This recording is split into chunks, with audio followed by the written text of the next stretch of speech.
Okay, good afternoon students.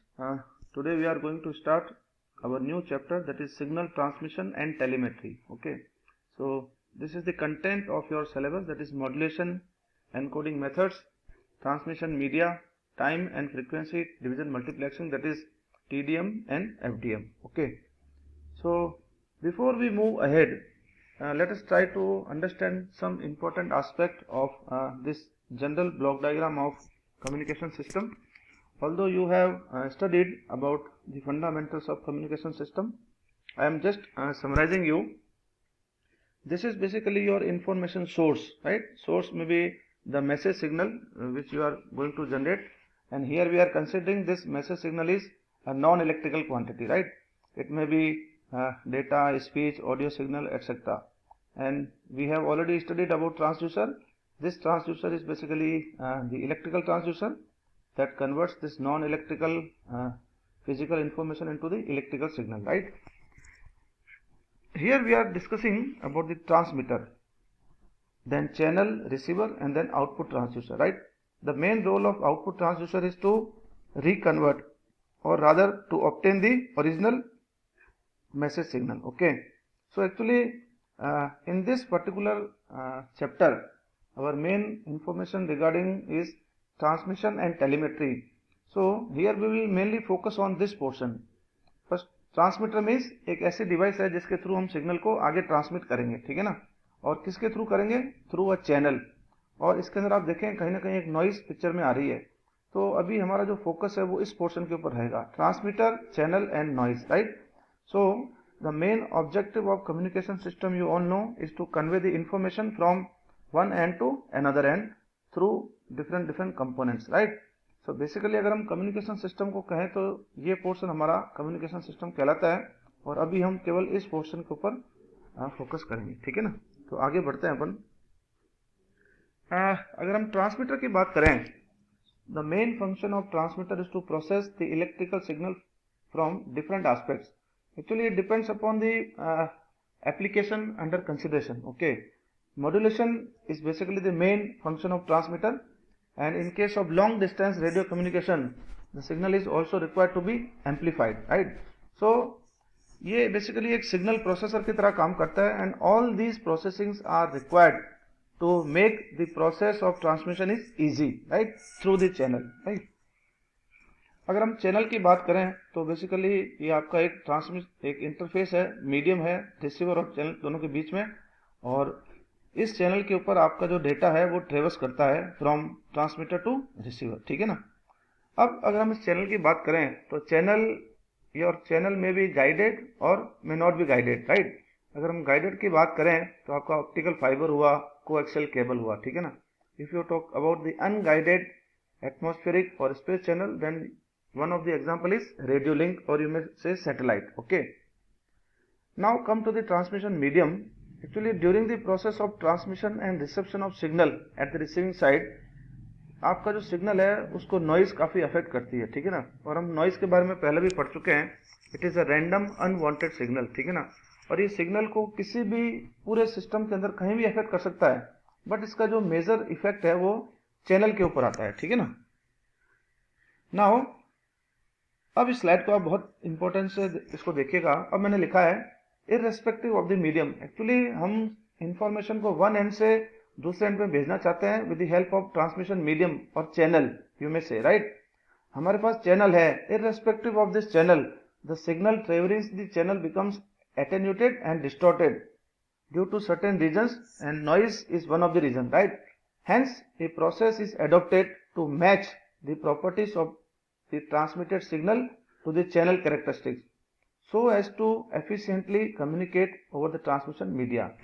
अब हम कहना ये चाहते हैं कि हम कम्युनिकेशन करना चाहते हैं, जैसे मेरा मैसेज अभी आपको कन्वे कर रहा हूँ थ्रू वॉइस मैसेज, ठीक है ना।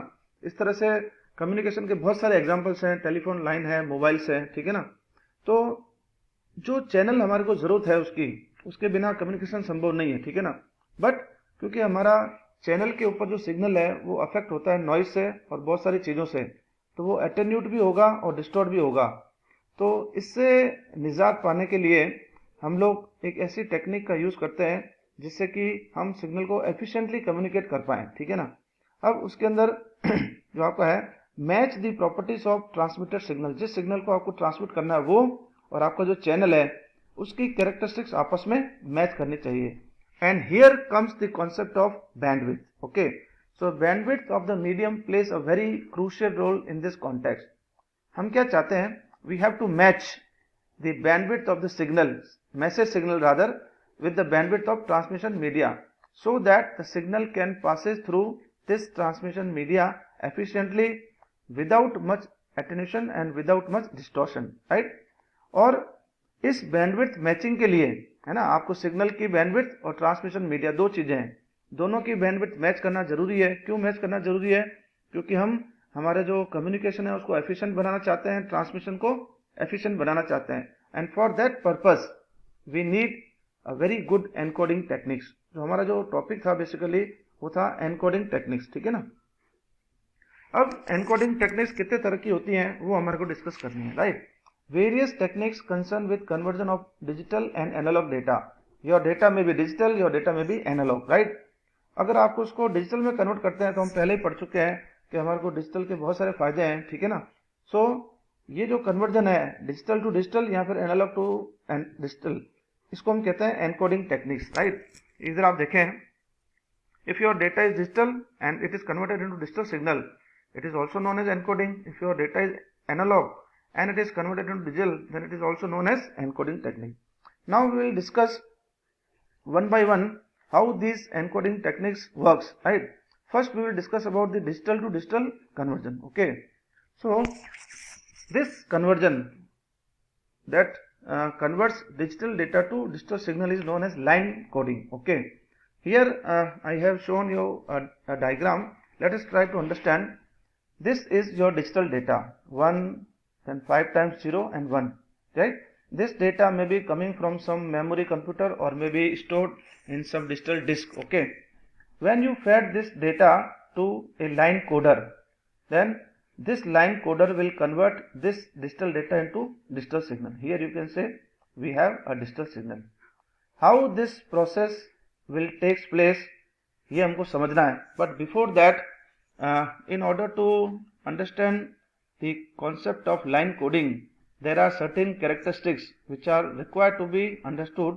So पहले हम उनकी बात करेंगे, उसके बाद हम आगे बढ़ेंगे, ठीक है ना.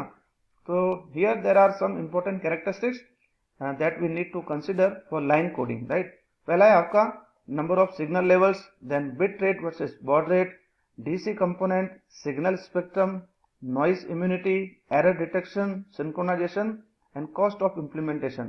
Now let us try to understand one by one each of them, and then in the next class we will discuss about how this process will takes place. Okay, देखिए इस स्लाइड के अंदर मैंने आपको समझाने की कोशिश की है कि सिग्नल के लेवल से हम क्या समझते हैं बेसिकली, ठीक है ना. It refers to the number of values allotted in a signal. It may be 2 और मल्टीपल ऑफ 2, ठीक है ना. यहाँ पर आप देखें, इसको मैंने कहा है 2 डेटा लेवल्स और 2 सिग्नल लेवल्स. देखिए डेटा का लेवल हमेशा 2 है, या तो 1 या 0. यहाँ पर भी 1 या 0. यहाँ पर बात आ रही है डिफरेंट लेवल्स की, ठीक है ना. यहाँ पे सिग्नल के लेवल 2 हैं और यहाँ पर जो है वो सिग्नल का लेवल 3 लेवल है, ठीक है ना. लेवल 2 मतलब सिग्नल का लेवल या तो 0 है या 2A है, राइट. और यहाँ पर आप देखें सिग्नल का लेवल या तो +A या फिर 0 या -A. तो इस तरह से ये 3 लेवल सिग्नल कहलाएगा. डेटा लेवल 2 ही है, ठीक है ना. Next, bit rate versus baud rate. Actually the rate at which you are transmitting your signal, that is number of bits per second, is known as your bit rate. Okay, and the baud rate is nothing but the number of signaling element. Actually number of signal elements per second in the signal is known as baud rate. Okay, so depending upon the encoding technique used, your baud rate may be more than or less than the bit rate. Okay, or you can say data rate. Then obviously we shall prefer the lower baud rate because we want to achieve higher data rate of transmission through the medium. Okay, now come to the DC component.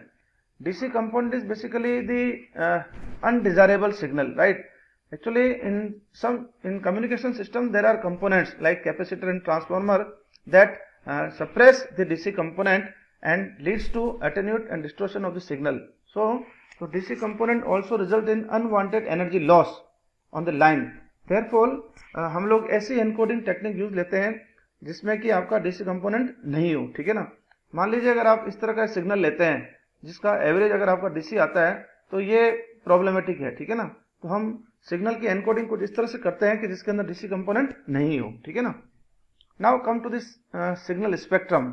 ये बहुत ही important चीज है क्योंकि the bandwidth जो हमने को बताया कि जो सिग्नल हम ट्रांसमिट कर रहे हैं वो और आपका जो ट्रांसमिशन चैनल है दोनों की ही बैंडविड्थ मैच करना जरूरी है in order to have the efficient transmission without much attenuation and distortion. Okay, so spectrum has to be taken into consideration when doing encoding, as different encoding of data leads to different spectrum.